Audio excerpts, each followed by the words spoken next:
I arrived at the council hall of congregation at 11 o'clock, and in less than 30 minutes, Veris had already convinced me to let him sit in the booth with me to watch the inquiry. I had been sent a brief on what we knew so far about the fate of the Gwilym, and thought it couldn't hurt to let them watch. In all my years in pan-galactic politics, I'd never met a more aggressive negotiator than my niece. Well, not niece by blood, obviously, but it didn't hurt to be close to the family of the Viatorian representative. We had joined the council at the same time, so it made sense to pair us up. Every civilization in the council was paired up, and their colonies would be slowly merged, until they could be considered one. It was all a part of the council's eventual goal to create one universal civilization. I doubt I'll see it happen in my lifetime or even Veris's. Humans aren't generally chuffed about suddenly being forced to share with 7-foot-tall violet humanoids, and they made sure I knew it. The disc in my pocket vibrates. Time to go in. Veris! Let's go! The kid looks up excitedly at me, their black and yellow eyes wide with excitement. This is gonna be great. Just don't tell your parents, alright? And don't touch anything. Not even the button that says self-destruct. Funny. We step forward into my designated sphere. There's 3 buttons situated underneath a large screen, each one for when it comes to voting. Aye or nay and abstain.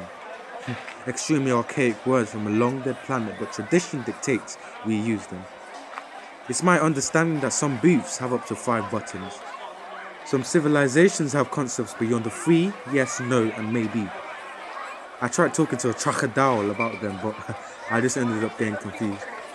In the booth with us are my secretary, Philippa Desiva, and Ioan Ceri, who is the assistant representative. They look quizzically at the Viatorian kid. Come on, I say, looking at the 2 of them. It's not like we're at war. She's the child of a friend.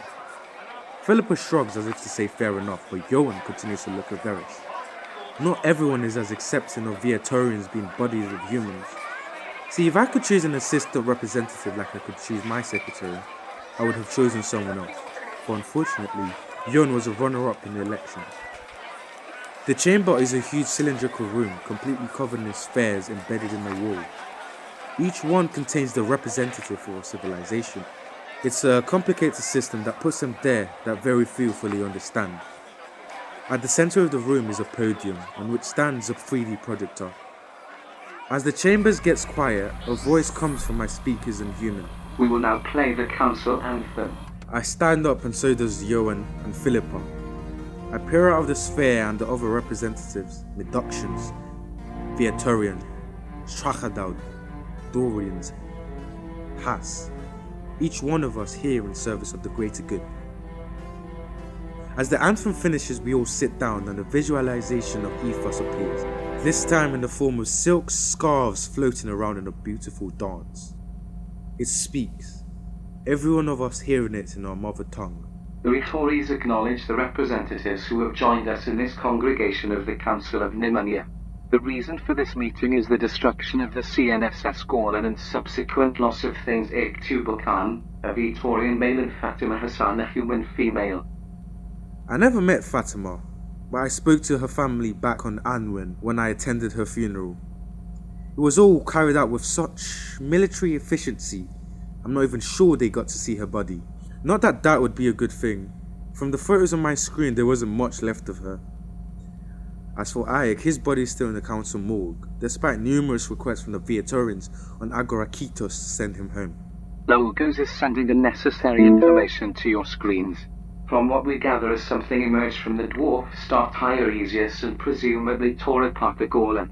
The Retories find it prudent to tell the council that Kairos was 68% ready for activation.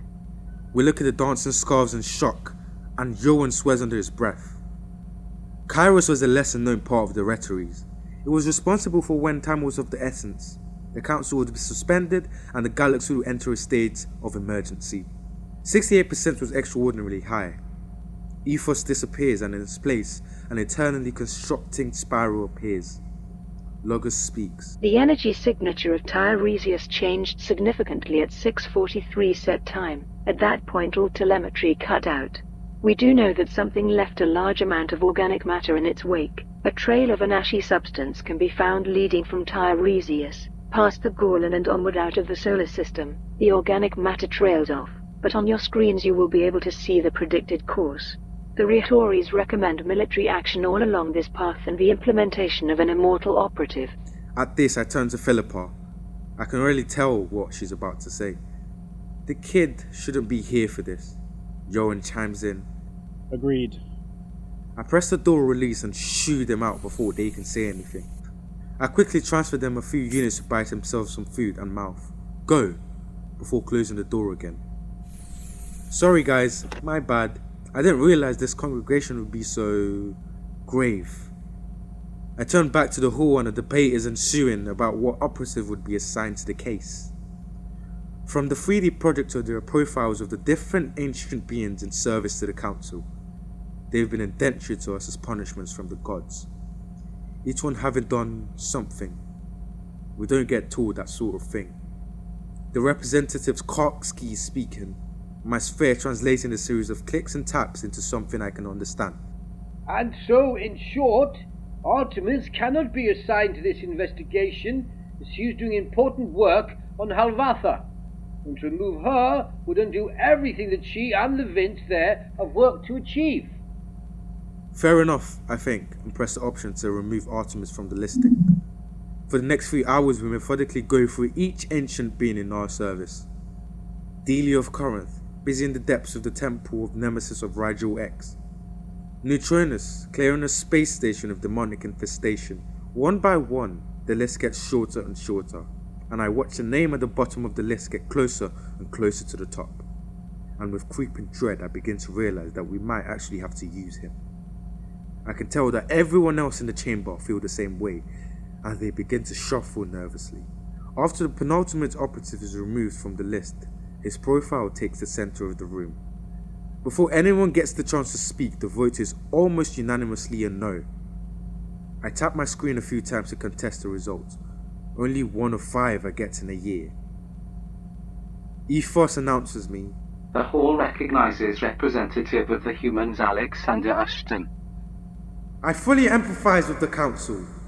We all have our grievances with him.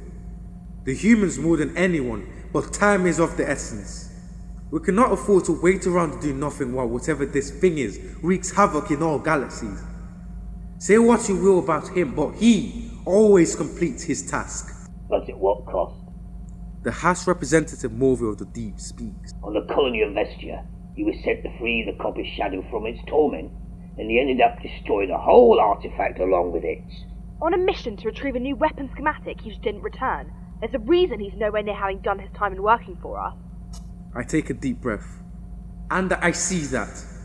I see all of you, but no one else is available, and if we wait any longer, the trail of this thing will go cold. Kairos was at 68%, and if the Rhetorics recommend the use of an ancient one, then I for one intend to take their advice. I implore you to think not about your petty squabbles, but about the greater good for all of our sakes. I sit down and watch the chart on my graph filling with the new votes. Every single representative in the hall selected abstain or some equivalent. And as the yellow bar rises and rises, I get the message. If we absolutely have to use him, it's going to be you who bears the responsibility. As the final vote comes in, I press I and Ethos speaks. The motion carries. The council moves to assign Adam Delta 5 to the task of investigating the new disturbance. He shall be notified. The congregation disbands for the day and we begin to file out. Sending the sphere, I turn to Philippa. He's gonna be our problem, isn't he? She nods sympathetically. I'm gonna need some painkillers and a whiskey.